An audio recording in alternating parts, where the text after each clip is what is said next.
Hola, buenas tardes. My name is Amber Chalmers, and today I'm going to be talking to you about conducting business in Argentina. As we all know, in order to understand a country, we must understand its cultural backgrounds and ideals.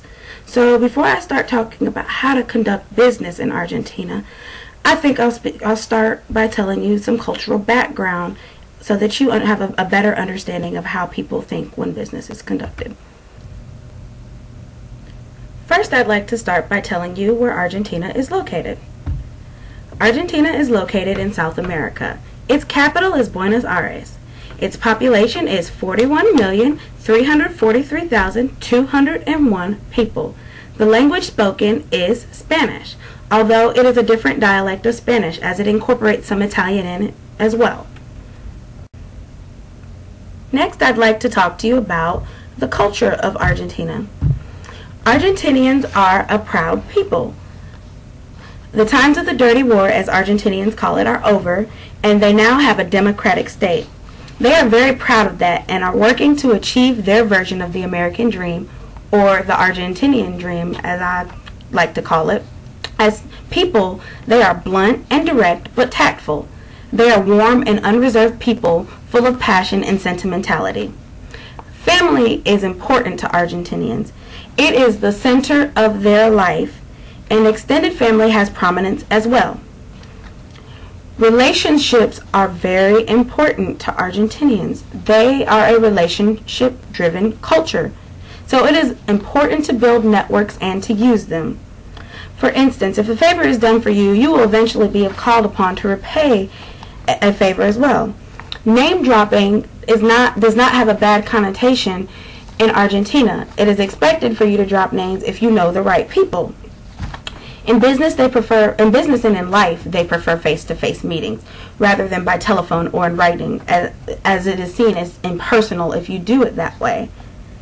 Looking good in the eyes of Argentinians is important. Therefore, they will judge you not only on what you say, but also in how you present themselves. And they are also very non-confrontational. So keep that in mind when you're conducting business as well. The Geert Hofstede cultural analysis is something that I find to be rather important when understanding a culture. It talks about 4 different dimensions of a culture. Those 4 dimensions are the power distance index, individualism, masculinity, and uncertainty avoidance. The power distance index is the extent to which the less powerful members of an organization and institutions like the family accept and expect that power is unequally distributed. Individualism refers to the degree which individuals are integrated into groups. Masculinity, which is versus femininity, refers to the distribution of roles between the genders, which is another fundamental issue for any society to which a range of solutions are found. And the uncertainty avoidance index deals with a society's tolerance for uncertainty and ambiguity. It ultimately refers to a man's search for the truth. It indicates to what extent a culture programs its members to feel either uncomfortable or comfortable in unstructured situations. This next slide shows the difference between Argentina and the United States and their cultural dimensional analysis. As you can see, Argentina has a high uncertainty avoidance index. The high uncertainty avoidance index ranking of 86 indicates that the society's low level of tolerance for uncertainty. In an effort to minimize or reduce this level of uncertainty, strict rules, laws, policies, and regulations are adopted and implemented. The ultimate goal of this population is to control everything in order to eliminate or avoid the unexpected.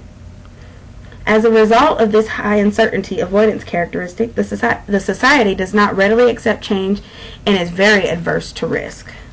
Whereas the United States has a high instance of individualism. The United States ranks number 1 in individualism. The populace is more self-reliant and looks out for themselves and their close family members versus looking out for the world as a whole or the people as a whole. Greetings are important when it comes to dealing with other cultures. In Argentina, the use of senor or senor when talking to somebody in an official position is expected because they deal with a hierarchy system. But when passing somebody on the street, buenos dias, buen dia, or buenas tardes are acceptable, which means good morning or good afternoon. Gestures are also important when dealing with other cultures.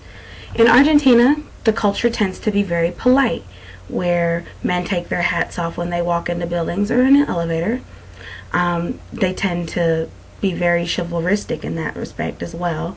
When speaking on a one-on-one basis or in a group, there's very little personal space, and the use of hand gestures is prominent as well. As far as the little personal space, they tend to touch to express themselves in things as well as speak. It is very rude to walk through a group of people that are talking without saying con permiso or permiso, which means with your permission, please. Dining etiquette is also important in Argentina. It is different from that of the United States, whereas when you're given a time, you are expected to arrive at that time. In Argentina, you're expected to arrive 30 to 45 minutes late. In their eyes, your presence is more important than the time that you come. When you come in, you should greet everyone individually, not as a whole. That is considered rude. Guests should not sit until seated by the host or hostess, and table manners are a must. Dining etiquette is very, very important. One thing, hold your fork with your left hand and your knife with your right. Do not eat until the host or hostess invites you to do so. Always keep your hands visible while you're eating, but never put your elbows on the table. And wait for a toast before you take the first sip of your drink.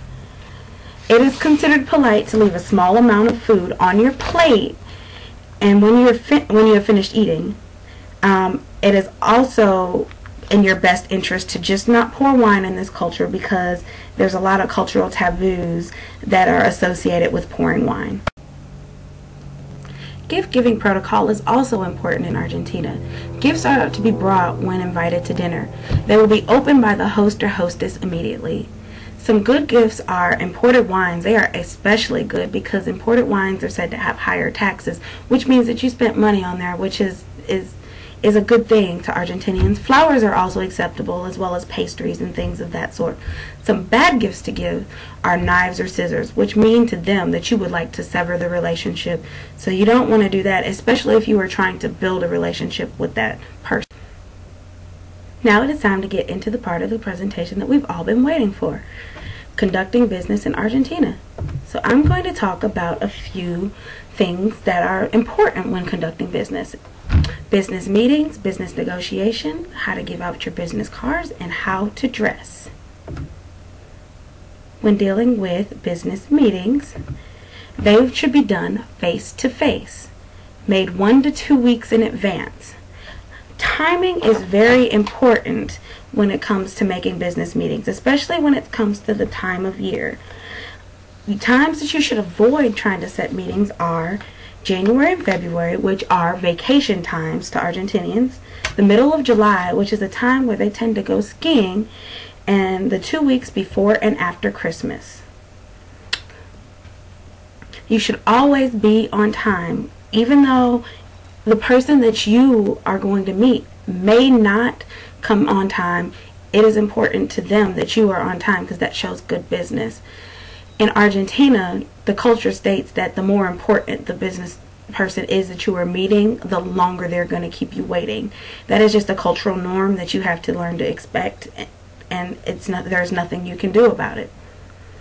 When you have materials in Argentina, they should be given in Spanish as well as English. Small talk is also very important, because it is what's helping you build that relationship and that rapport with that person.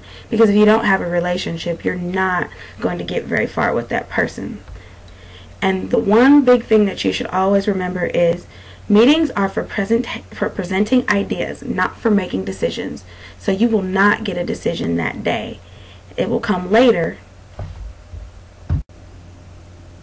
In business negotiations, hierarchy is very important. Argentinians expect to deal with people that are on the same level as they are. It's almost rude to send somebody of a lesser level than them to deal with any kind of business negotiation. Keep in mind, as I said before, because of this hierarchy, it is also a very bureaucratic type of country to deal with, as far as waiting for people to come and get decisions and things like that. Business decisions are made from the top and then they work their way down to the bottom, so it is a lengthy process when trying to get an answer about any kind of business deal. And one thing to keep in mind is when you're negotiating, just because everything looks like it's fine does not necessarily mean that it is in Argentinians' minds. They don't like to disagree in public, and so you should always be careful to make sure that you are on the same page with whoever you're presenting to, so as not to look foolish or funny or have them left in the dark because you think that everything's good and it's really not. There is no formal way to give business cards in Argentina, but one little suggestion is that you should have one side in Spanish and one side in English, and when giving a business card to somebody in Argentina, you should present it with the Spanish side face up. Attire is important in Argentina as well. Formal and conservative yet stylish, that's what they suggest. Men should have on dark suits and women should always dress in elegant suits or dresses. It is also important that your accessories look good. They shouldn't look tacky or trashy or loud. They should be conservative but nice, solid pieces, such as a nice watch or a nice necklace and earrings for women. Here are my sources, and I thank you so much for listening to me talk about how to conduct business in Argentina. Have a great day.